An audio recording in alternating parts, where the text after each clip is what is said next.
இன்றைக்கி உருளைக்கிழங்கு கிரேவி பண்ணலாம். அதுக்கு எண்ணெய் விட்டு கொஞ்சம் கடுகு உளுத்தம்பருப்பு போட்டுக்கேன், சீரகம், கொஞ்சம் சோம்பு, பிடிச்சி வச்ச பூண்டு, வெங்காயம்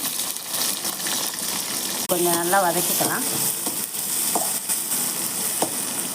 தக்காளி, கொஞ்சம் மஞ்சள்தூள் போட்டு நல்லா வதக்கிக்கலாம்.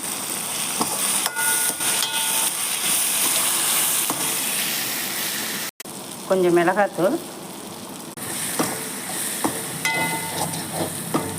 கொஞ்சோண்டு தண்ணி விட்டுக்கலாம். இந்த பச்சை வடை போகிற முடியும் கொதிக்க வைக்கலாம்.